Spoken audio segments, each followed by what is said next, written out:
What's going on, everyone? This is episode 5 of the Smooth Podcast, simply motivating others onward through hope. Next to me, I have my guy, DJ AGreatness. What's up? Greatness, what's going on, baby? Chilling. Cooling? Just chilling, yeah, just cooling. All right, man. You looking like money. You looking like money over there. Well dressed. Good got threads. to. Smooth podcast, right? Hey. Smooth podcast. I come smooth. Nice. So a lot of people probably know you right about now for having one of the biggest brunches in New England, probably one of the biggest brunches on the East Coast. This isn't the podcast to be humble. This is the podcast to state facts. I feel you. So if stating facts makes you unhumble, then I guess you're going to be unhumble today. All right? Fact. I feel you. Cool. All right. So, yeah, he's one of the founding members of Afro Brunch, a really big brunch. We'll get into that. Let's start off with your early life, though. Where were you born and raised? I was born in Nigeria, 94. Wow. Yeah, I'm not that old. But I was born in 94 in Nigeria. Didn't come here until I was 11, 2007, I think it was. So Yeah. is that still elementary school or is that middle school? Middle school, 8th grade, because I skipped a grade. So, Oh, okay. yeah. So you did you come over like smarter than the other kids out here? We could say that. Yeah. We could say that. But it was just, I did my work. That's how I see it. But after a while, school just wasn't school. Okay. And what high school did you go to? I went to Shea High School in Pawtucket. Okay. So yeah, I went to Slater for 8th grade. After Slater, went to Slater. I went to Shea. I met a couple people over there. That kind of helped me see. Like I came here, I didn't really like. I speak English, but it wasn't like fluent. Right. Like I knew it because I was living with Nigeria. If I moved here, we talked in English, but I also understand Yoruba. But when I got here, they tried to put me in ELS class. Mm-hmm. My mom was not having it. Right. She was not having that. She was like, "There's no way you're gonna put my kid in ELS class." My son needs to be in a regular class. Exactly. The time when tried to put me down, like grade 2, she was like, "Nah, that's not flying." I appreciate my mom for that. Right. Thank you, mama, because that helped me. And then, yeah, came here, went to Shea, graduated in 2011, played football, but I didn't start early. I started in junior year. Okay. Yeah, I started junior and senior year, played football, did track, met a couple people. I keep saying many people. And later on, when I get there, I'm going to tell you the people that I meet over there. Shout out to Shea High School. Shout out to Slater. Appreciate y'all for meeting you. Y'all helped me. And now, were you DJing at all during this time? Nah, high school I didn't DJ. I just always had music. Always downloaded music. Right. Lil Wayne. LimeWire times? Yup, I had every Lil Wayne album mixtape you could ever think of. I had it. Yeah. So my iPad was always, my iPod, whatever you call it back then, I was at Lil Wayne. I was downloading music. I wasn't into, like, I listened to Afrobeat at home, but I wasn't in deep into Afrobeat. I was trying to get with the culture out here. Right. With the hip hop, everything. I didn't get into music, like DJing, until 2015 or 16. I think it was 15. Yeah, 2015. Me and my boy was at Rick. I went to Rick. Mm-hmm. It was at Rick. We was messing around. Like, we threw the first ever party in the Dome at Rick. Ever. Really? Ever. No one has ever done that. So, all right, I'm going to rewind you back because you said a lot just now, and I just want to, make sure I have everything. Mm-hmm. So, what was, when you came over and you were, 11 years old, what would you say was the biggest shock factor of America when you first touched down?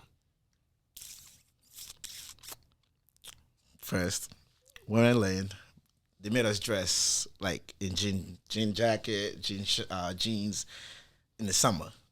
I came here, I got out the airplane, I'm like, what the hell? It was hot. Mm-hmm. It's like, why am I dressed like this? Mm-hmm. Like, Mom, what's going on? But that was the biggest shock factor for me was just the buildings. Everything was just bigger. It was just different. Highways, there was no dirt road. Like, you were driving on actual, like, there was road down there, but, like, when you get into the, like, streets, since there was not really like that, like how clean it was over here, it was just like, damn, what is this?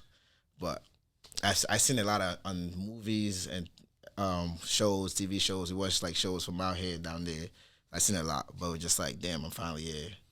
And I'm assuming it was, your mom's decision to kind of move out here? My dad moved out here when I was very young, probably like 1. Okay.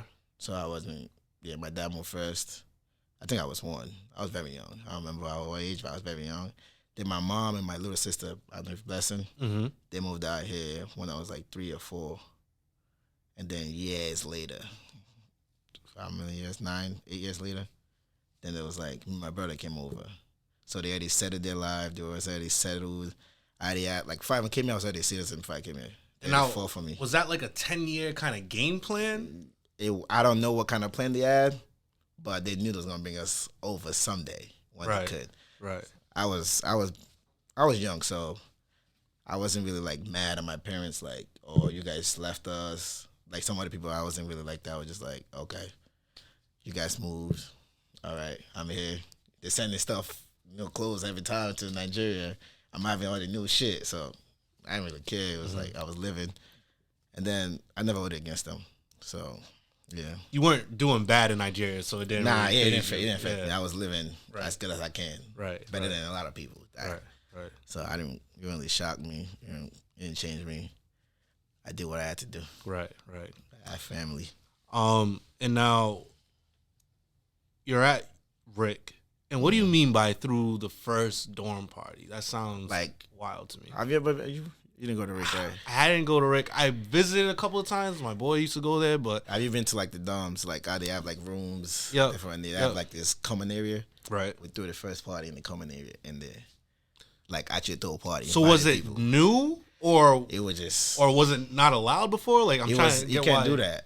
You're not allowed. You're not allowed to do that. You're not allowed to have that much people in their suite because everybody got to check in 2 people each, and we had way more than 2 people each. It was I would say probably like 20, 30 people that was in there. So what ended up happening? Did it get shut down? Yeah, it got shut down. Some people got too drunk, started acting a fool. I got in trouble that day. I ain't gonna talk about that, but I got in trouble that day with the what you call it? RA? Yeah, the RAs. I got in trouble with them, but I was cool with them. But I got in trouble. Yeah, it's a story I don't want to talk about. But. And now, so what was your major in college? When I went to college, I just went just cause for my parents. I didn't really care for college. I didn't see I live. Like, I just live. I just started planning for the future lately. I just living. I was just doing what I got to do to survive, to get to the next day, just do it. But I just went for my parents. My brother went for computer science. He went to Rick too. So I was like, let me just do computer science because he did computer science. And I'm very good when it comes to like computer stuff and shit. I'm very good with it. So let me just do it. After a while, when it got to the coding and stuff, I'm like, I could do it, but I don't got the patience for this. That's when I started partying. I didn't have a party in like high school. I didn't go out to parties like that. I was home because African parents, they ain't playing that. So I was home, so it was new to me. So I started partying. So it was like, I stopped going to class. I was like, I'll go to that class later. I'll catch up. Somebody's like, because I'll catch up. So after a while, I got to the coding part. I was just like, yeah, I don't got the patience for this. I switched my major to computer information systems because it was still in computers, but it wasn't like with the coding. It was just I had to do like the business stuff like that. I did that. I still wasn't going to class. Then DJing started, and so when did you first get into DJing? DJing, me and my friends, them Pembroke parties. We was going to the Pembroke parties, You're Right parties. It was just like, I'd say like 5, 7 of us. So yeah, let's just do our own party because we knew people. I was like, yeah, let's do it. I was like, I already got a lot of music downloaded. I can be the DJ.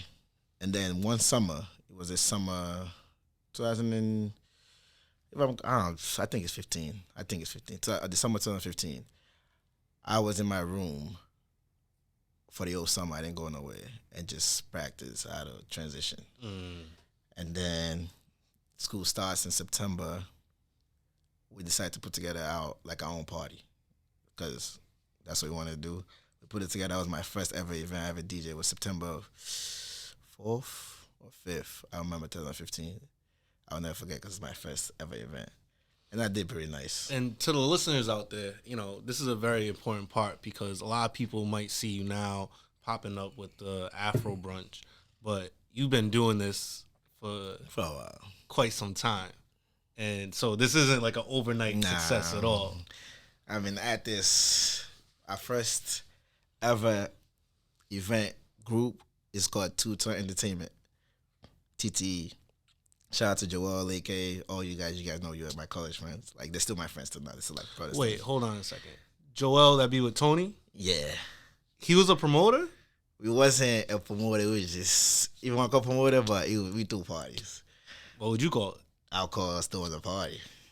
I have to talk to him about that. Yeah. I never knew that about You never knew that? Yeah. That's funny. Shout out to my boy. But yeah, all those, by people that you see me with, we started that. Tony was part of that also. We did that. We threw crazy events at Tentric.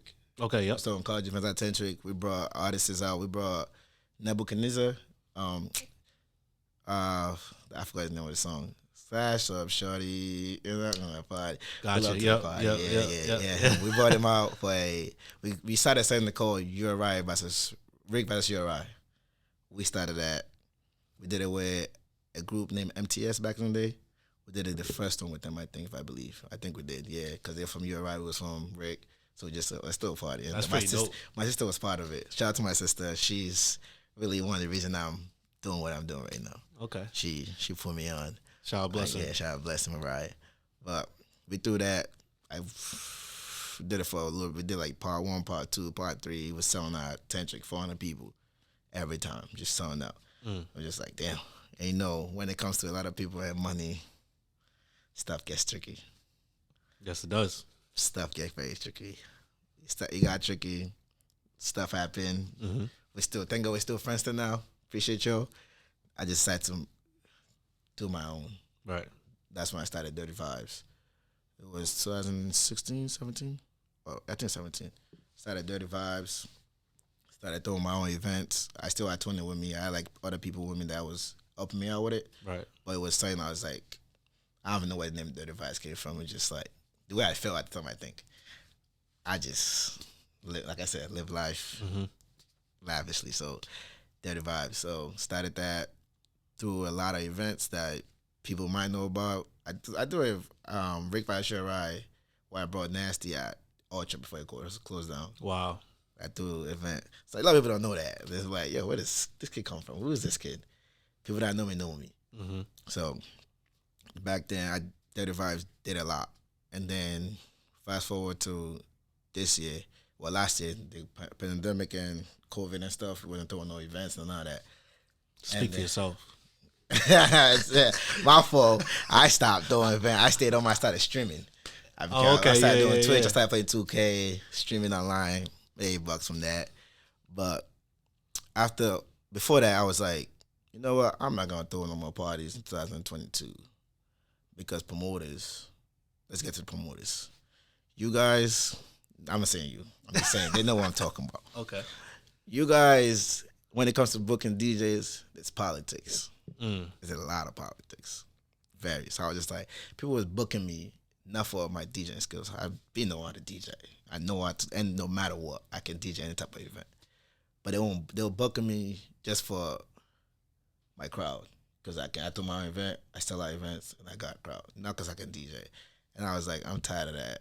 I'm not gonna. Can I offer some resistance with that? Yeah, you can. If that is the it factor of you, say, getting booked over a different DJ, why is that a bad thing? Because when the time sets gets down, you put me early to open up for somebody else. I'm better than. Because that's your people. But they just want your name on the fly. Okay, that's why. Yeah, that's I get it.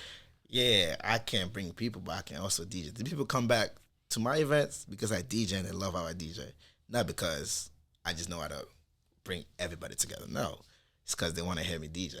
So me bringing people to you and I'm DJing 10 to 11 when nobody's there, people gonna come to me like, when you going back? When you going to DJ? When you going to DJ? I'm like, I DJ. I'm like, all right. We kind of came for you. Yeah. And by the time we got here, you're with us. You're sitting right next to us. So it's just like, damn. I was like, you know what? I'm not going to throw any more parties. I'm going to just DJ. And before that, I stopped DJing. Like I can DJ everything. Like I can. Some people think I can only do Afrobeat. I can do any type of event. Doesn't matter. I can DJ hip hop, everything. I was DJing hip hop club. I was doing Dirty Vibes event, TTC Entertainment event, hip hop parties. I mean, 2 Saturdays ago, you DJ'd my event, and that was probably the most mixed crowd that there is. You know what I mean? And you cater to everyone, so we enjoy that. So, yeah. But some people don't understand that. I decided to switch to being the Afrobeat DJ. Like, just switch to like something that I know, like I can kill, like, because hip hop, there's a lot of DJs that can do that in Rhode Island, and that's Spanish club. They want DJs, but it's like I can't stand out. Sometimes you guys, it was just a switch. I was like, you know what? I can do what they can do. I'm better than a lot of these DJs, but politics, promoters book, what they know. So I was like, all right, you know what? I'm gonna just switch to Afro, like not switch, but just let me focus on something that hits home, something I know a lot about, even though I never really keen to it. I knew it, but I never really bought something. Let me just switch to that. And then look at it now. All right, so let me rewind a little bit real quick. Here at the Smooth Podcast, the reason why you're sitting on that couch right now is because I deem you as being a very successful person in your field.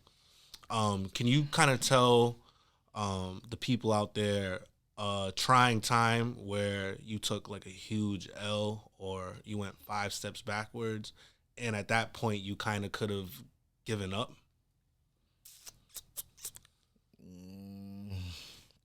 Let me see. Oh yeah, when I brought Shiggy. Yeah, I remember that. Yeah, a lot of people don't know I did it, but I brought Shiggy to whatever that club is over there. I forget the name of the club, but yeah, I brought Shiggy over there. I forget the name of the club. The money I put into it, I didn't get it back.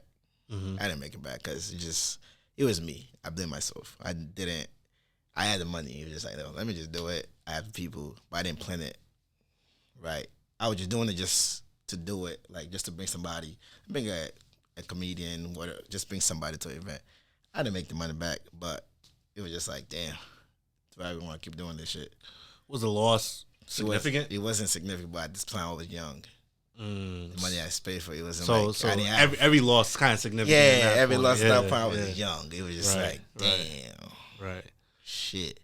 And because it hits in multiple areas, right? It hits the pockets, and then it hits like, oh, I thought all y'all were messing with me. Yeah, exactly. Now y'all showing, but I need y'all the most. Yeah, like, give me that. Everybody, I got to pay everybody. Right. All the DJs, I got to pay everybody. Because that's one thing I will never do. No matter what event is a flop, I'm still going to pay everybody. I can't have the name where people's like, greatness, they didn't pay me for this, greatness did not pay for me. I understand DJs. If I DJ for a promoter, at the end of the day, you decide to do that event. You didn't come to me like, oh, let's do it together. You did it, you booked me, pay up. Let me get my money. So I understand from the DJ part. So I'm like, yeah, let me pay everybody. I paid everybody. Yeah. And then some people try to take credit for the event, even though I did it. I was just like, you know what? I don't want to. People are just too much. So not only did you put the money up, you took an L, and then, when photos come or when video comes and the party kind of looks good, other people are taking credit for that. Yeah, for the party looking good.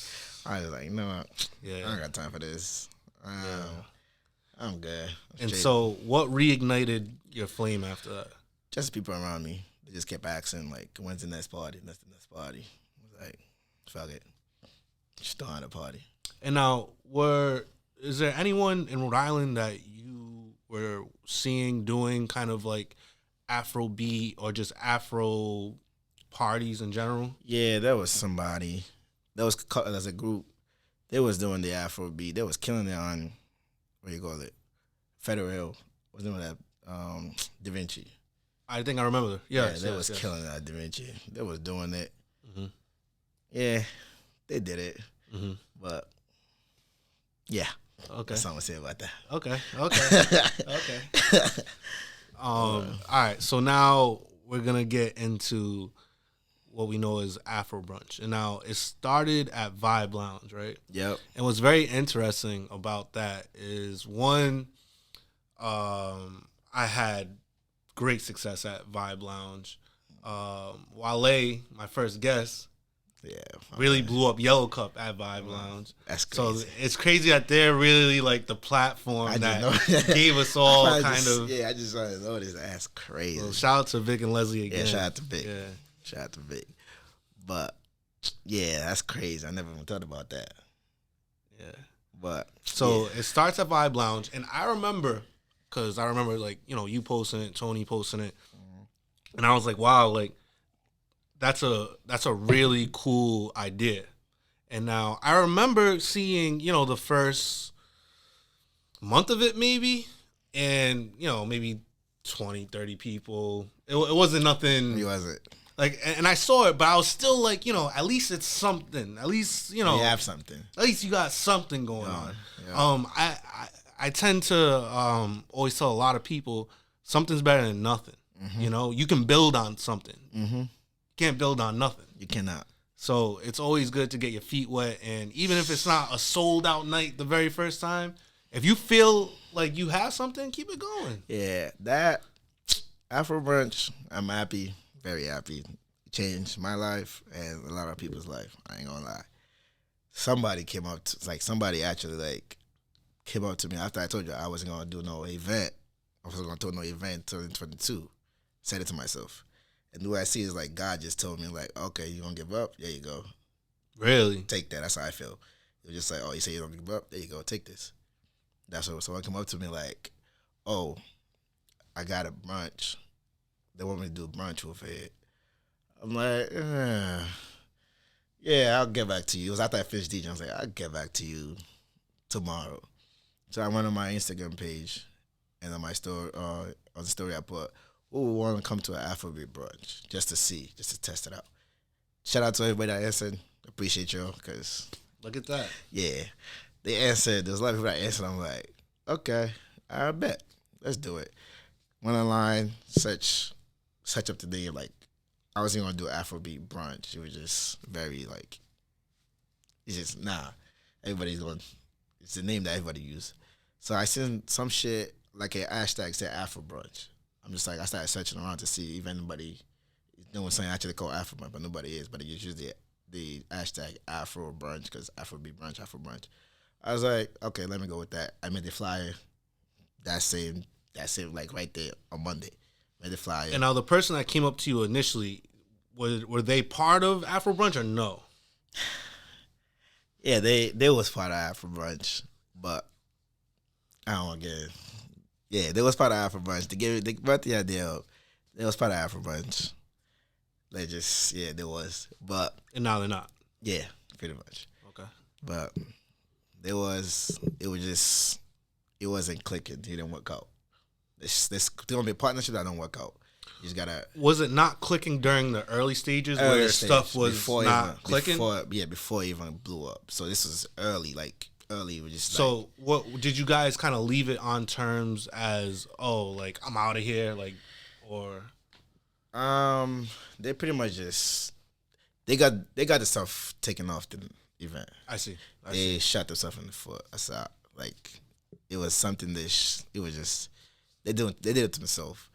But as soon as that happened, it was just like boom. The next week after, just took off.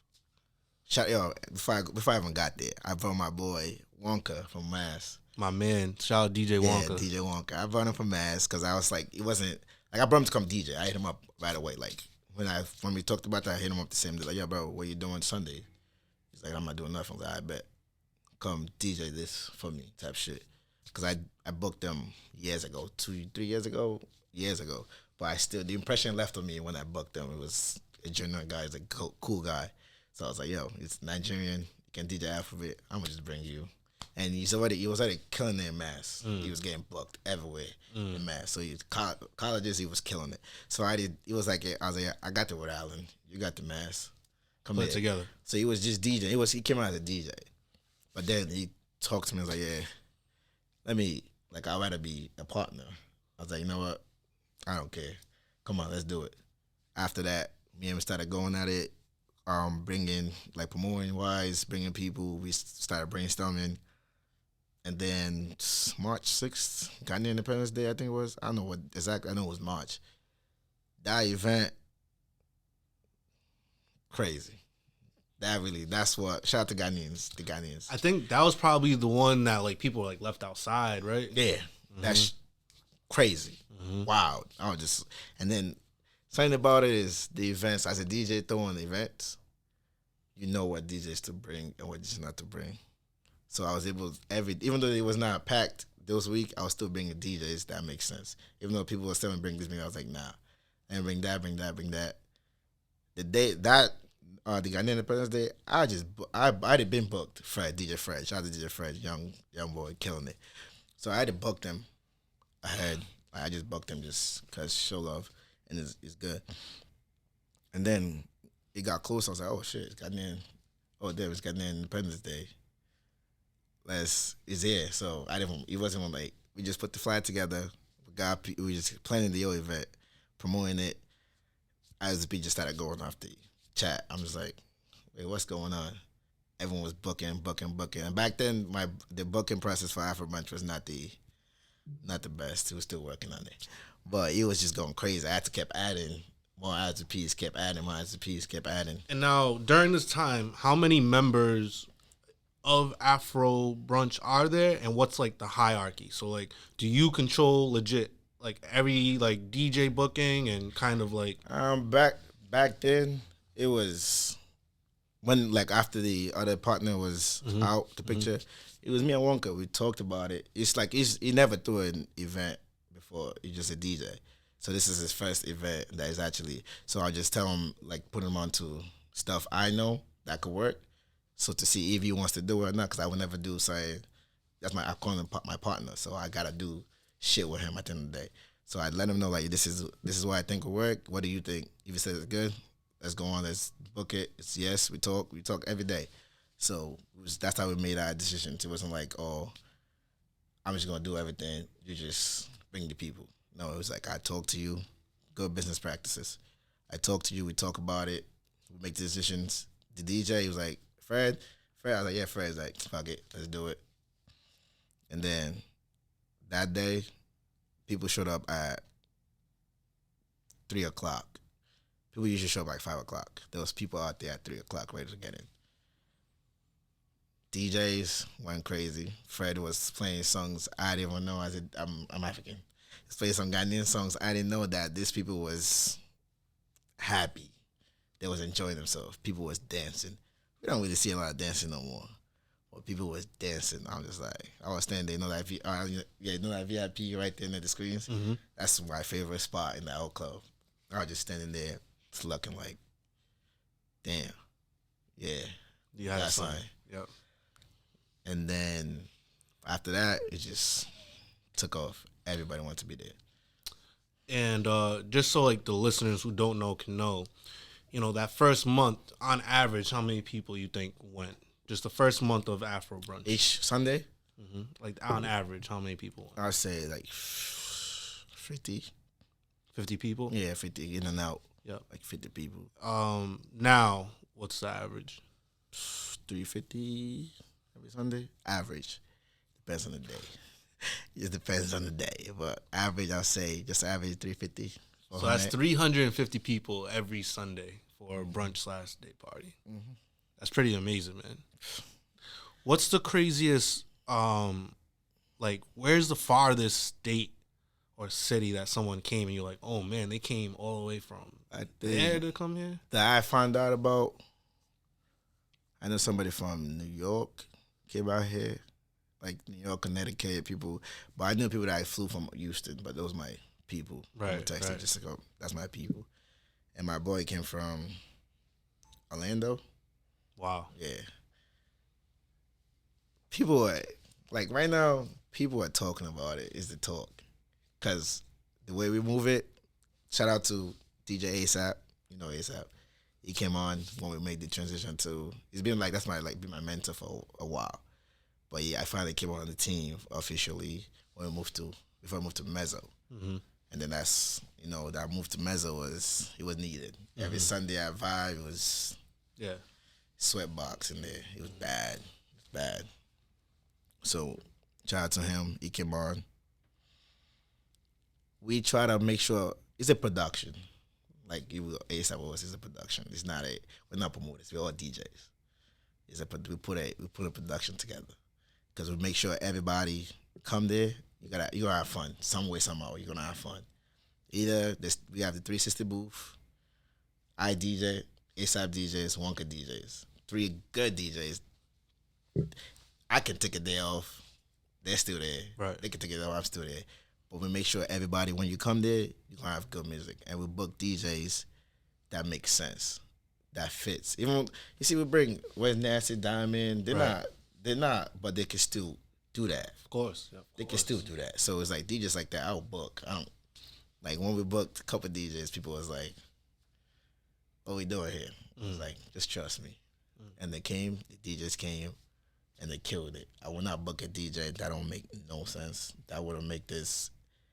That won't give you a good experience. Let's say it's your first time coming. I will not put it. I want to put that jeopardy. Like, oh, I came there. The music was. That's our events. No matter what, the food is always great. We always cater different caterers every Sunday. Food is great. Music is great. The drinks is there. People are having fun. Can't lose. What else? What else is there to do? Like you come every Sunday. There's people that haven't missed a Sunday, and we started January 2nd, and we're in July 26th. People that be there every Sunday. It just shit like stuff like that is just crazy. It's nuts.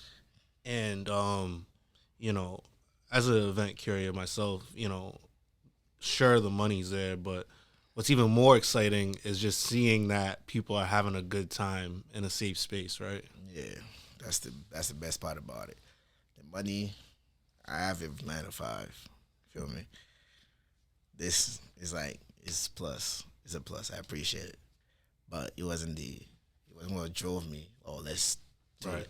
Like we have a lot of people that work at Afro Brunch. Like Afro Brunch, our vibe, it was only me, Wonka, and Tony at the door, right? Yeah, that was it.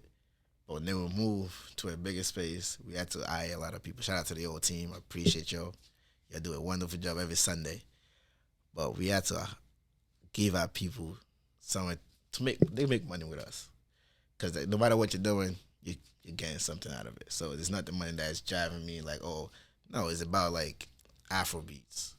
We're able to throw a party that people can enjoy Afro beats. Even though we play other music, but Afrobeat is what you're here for. You're here to listen to me. I'm gonna put you onto a new song that you don't know.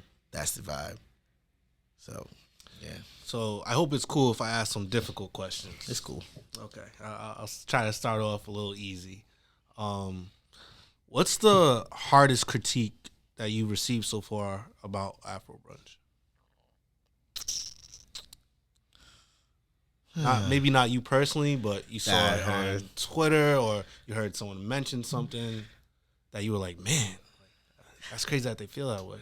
It's going to be tough. ASAP, I got to say it. But it was the recap video.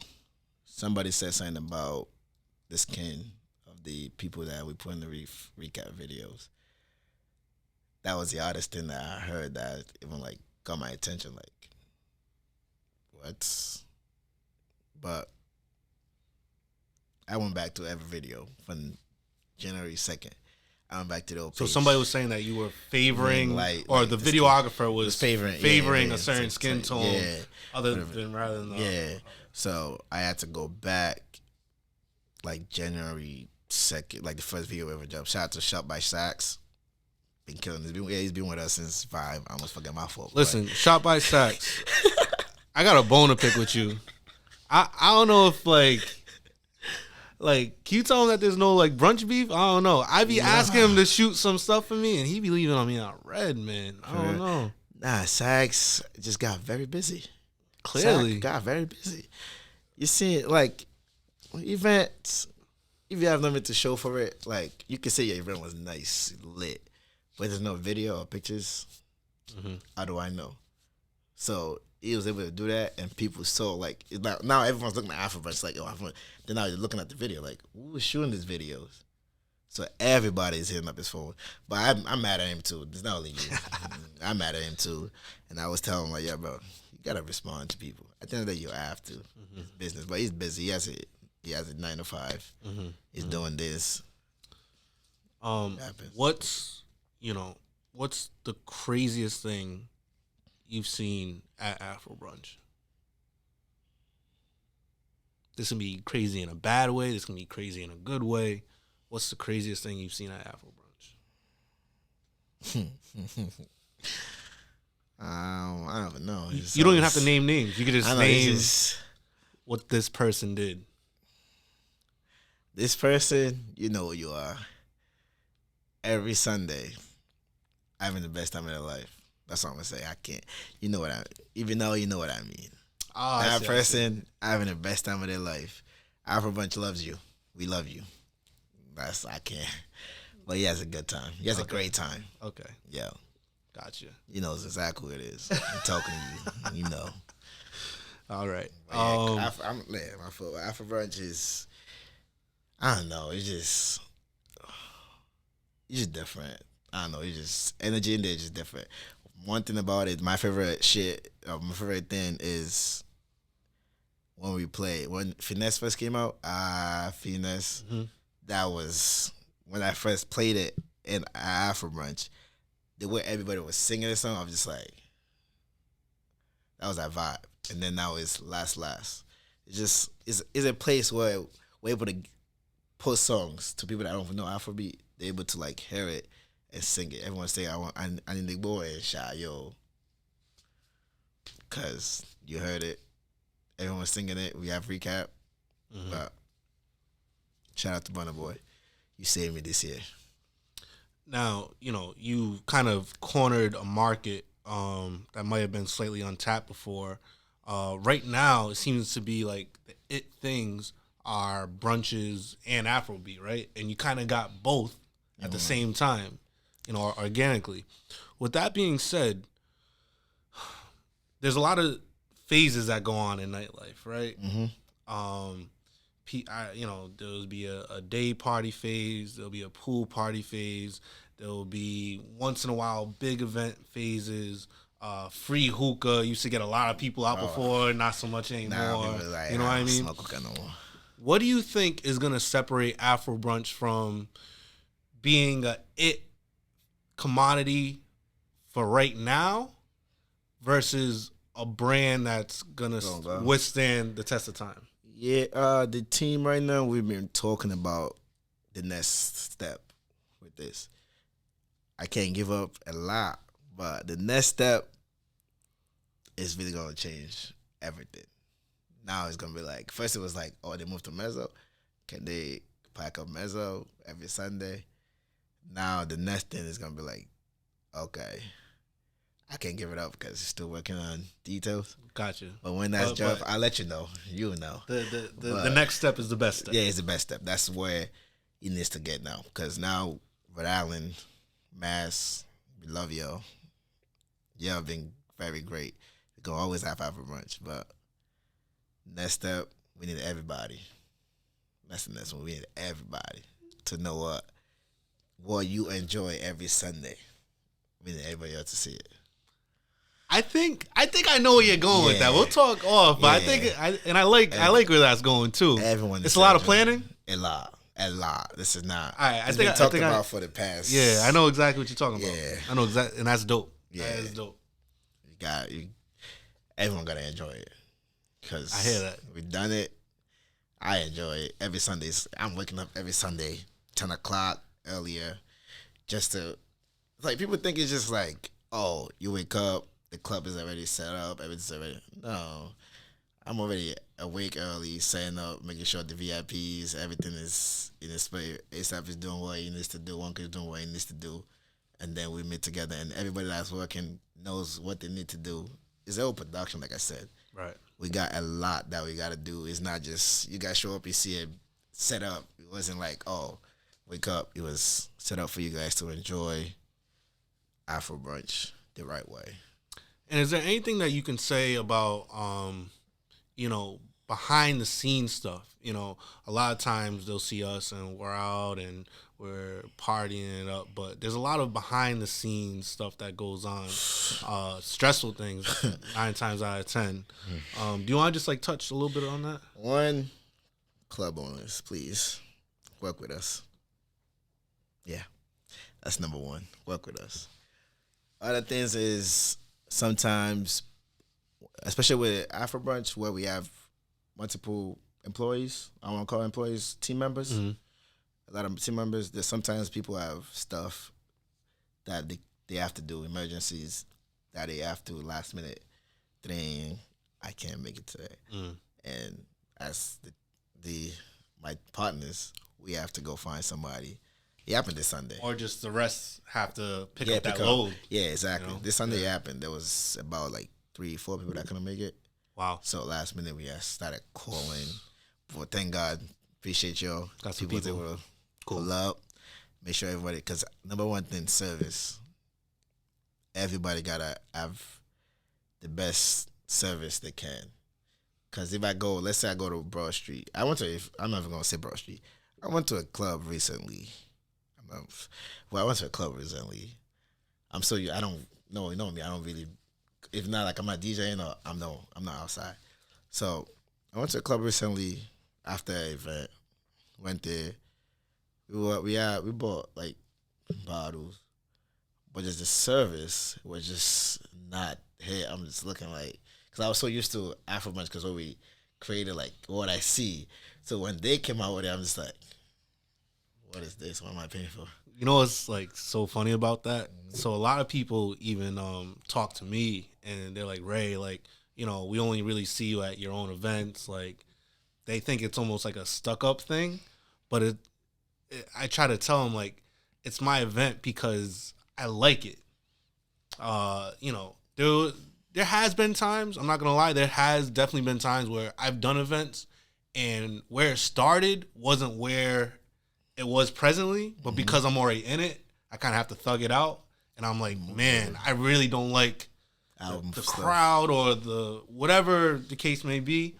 But as of right now, I love every event that I do. You know what I mean? And that's something me and Juan can talk about all the time. Because now that we have a Sunday that we DJ every Sunday, that we just enjoy it. Now that we go DJ other events, it's just like, what is this? Besides mine, of course. Besides yours. Oh, Saturday, I had a great time because I was able to touch a lot of stuff I haven't played in a long time. Yeah. I was able to go into crates that I haven't touched. I enjoyed it. That was a great crowd. The girls over there, they was just singing their lungs out. I'm like, yeah. Shout out to Paris, man. Shout out to Paris. That was a good. But when we're talking about, it's like, when we go DJ events now, it's just like, what is this? What are you guys doing? Because we created, it was me and him since January 2nd at Vibe Lounge, creating like how it needs to be, like the vibe. We created the vibe that we wanted there. So every Sunday you come in there, the way we DJ is just, people are used to it, or it's just, we create a vibe. We DJ the right way. It's not like a competition. It's like it's a friendly competition with him. Like, if I go up there, he goes up there, it does something crazy, I'm going to come over there like, all right, my turn. Then they're going to come back, my turn. So, but we're having fun with the crowd, and we're doing our best because we both have each other there. And then when ASAP comes on, he does what he needs to do. Just know. Coming for you. But so we're going to get into this or that section. This is just a questionnaire. I'm going to ask this or that. You give me an answer, and you briefly tell me why, okay? Copy. Hot or cold? Hot. I don't mess with it. Cold. I was born in Nigeria. It was hot. Like, nah. Best rapper, Lil Wayne or Kanye West? Lil Wayne. Like I said, I was That was your guy. Would you rather be loved or respected? That's a tough one. Love or respected. I'd rather be loved. People that love me show me respect. Just because I show them respect back. That's the way I feel it. If you could DJ for any artist out there, who would it be and why? Olu Vibes. Olu Vibes. Olu Vibes. The best Afrobeat artist outside in the United States. Anybody can try it. You can song for song. You're not winning. That's it. All right. This section is smooth and not smooth. So I'm going to say a statement, and you're going to give your account on if it's smooth or not smooth, okay? All right. $300 first dates. Smooth. Easy. You want to show a good time. Okay. You want to show a good time. You feel me? Surgery abs for men. So the French Montana, the Drake, 6-pack. Smooth or not smooth? Nah. I don't know. It's because I don't know. I wouldn't, like right now I'm saying I want to do it, but I don't know how I feel in 2-3 years. You never know. But right now I'm not smooth. Not smooth. Okay. We'll check back in a few years. Yeah, a few years call me. I might have one, but we ain't gonna talk about it. Splitting rent with your significant other.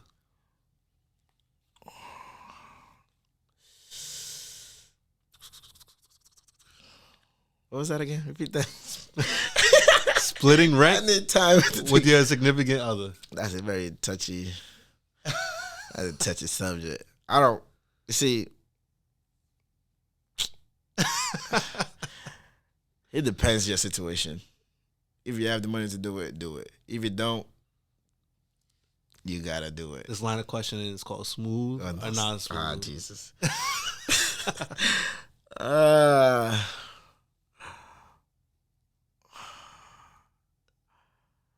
I'll say not smooth. Okay. Because this, you don't. Do you have time? Because I can explain. Yeah, you got time? Go ahead. Go ahead. See, there's ladies. Don't kill me for this. There's some ladies, women that want to be able to say that they want to be independent. Like, oh, I got the money, you got the money. Let's go half. Feel me? But there's some guys that just rather split it with even though they got the money, they just rather just pay it off. Yeah, like, you know what? I'm just do it. Even though you got the money, just pay for this and pay for that. So that's what I'm saying. There's a difference. Like, right now, my girl, I pay it because she just pays some other stuff. You know what I mean? So we both take care of stuff. But I'm not fighting for, oh, we got to split it. We don't have to. If you want to, that's cool. If you don't, that's also cool. So, yeah, that's I don't know. That's a tough one. Smooth or not smooth? Hoochie Daddy shorts. Smooth.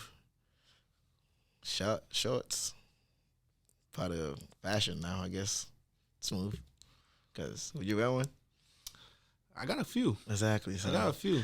You smooth podcast, right? I got a few. You know what I mean? Smooth. Now, last, this is just a fire question. So, give me whatever pops to mind first, okay? Mm-hmm. Your biggest inspiration?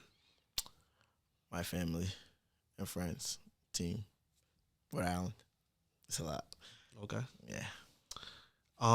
If money wasn't an object and your family would go with you, if you could live any place, any city, if you could live in any city in the world, where would it be and why? Money's not a problem? Money's not a problem. And your family goes with you. Like my family or just my immediate family? Whatever you want. I don't really travel a lot. Well, I haven't really traveled a lot, so. And I'm not, people think I'm going to say Nigeria. I love Nigeria, but I can't live there. Rhode Island. I'll stay here, even though money's not the problem, because if you're going to live here, I'm comfortable here.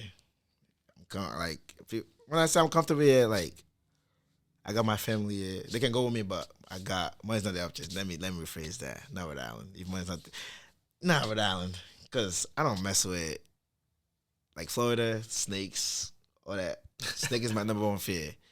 I don't mess with snakes. Over here, I don't see no snake. So, yeah, over here, that's I stay with my biggest fear. That's why. If you heard this and you know it's gonna try something funny with this snake situation, please don't do it. It's not gonna be cool. But I'll stay here. No snakes in the grass. Yeah, nah. So I'll stay here. I'll stay here. The top 5 current artists you listen to. Burna Boy. This is tough because lately, I'm not gonna lie, the album I actually listened to in the past 3 years fully was Burna Boy's album.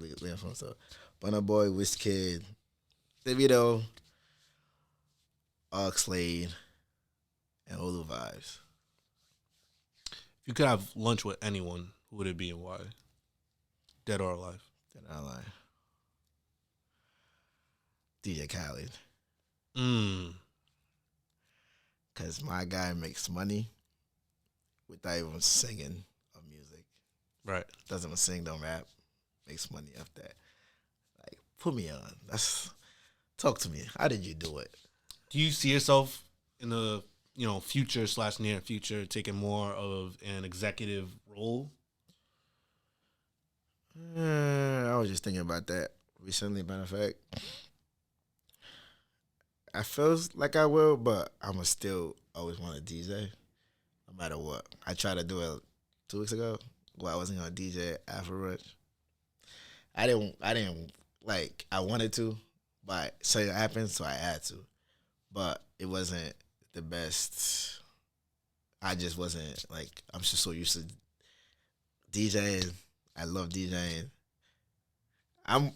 It's gonna get to the point that I'm just gonna be like probably just managing other DJs or artists and stuff, but I'm still gonna be doing my own events. Like, but I'm just gonna do like exclusive events that makes sense. Right. So if you ever call me, I got you. Yeah, but if somebody else calls me, it's like, what? Because I had a conversation with, who was it? Wale, Yellow Cup, and What's Nasty. Mm-hmm. Like I've been talking to him lately, and just stuff I've learned. Like I've talked to him about that. We talked about when I see them. It just sometimes not every event is worth it. So I'm starting to like get that now. Like I see it. Mm-hmm. It's not like I'm being bougie or stuff. It's just I got a family now. I got a newborn. My baby's 7 months. Oh, 3 days ago. man. Thank you. Like she's not 7 months, a couple days ago. So I got a family. I got a kid. So if the event does not make sense for me or my brand in any way, because the money is not, I don't DJ for the money. Like, oh, I need to. I'm not shaming anybody that does, but I don't do it. I do it because I love it. And the event got to make sense where I'm able to go DJ at that event, and I'm able to have some people can be able to talk about it. Like, damn, that was crazy. That was the best event. Like, Yellow Cup, shout out to Wale. That was the biggest stage I've DJed at. And I went there. I was kind of, I know I could do it, but it was just like something like different. But I went over there, and I had a great time. Oh. Well, I had a great time at this podcast. I appreciate you for pulling up, man. No problem. I appreciate you for bringing me. If there's, someone out there and they're going through a rough time right now, they got, a few setbacks, they haven't reached to their ideal goal, what's something that you can kind of tell them to help them be motivated? If you have something you love and you really want to do, no matter what the circumstances is, what loophole you got to go through, don't give up on it. If you believe in it, go for it. Look at me. I believe in something. I ain't where I want to be yet, but we're getting there. We're going to get there soon. Right. So just don't give up. That's all I can say. Don't give up. Right. Well, I appreciate you for coming, my brother. No problem. Appreciate you for bringing me. It's an honor.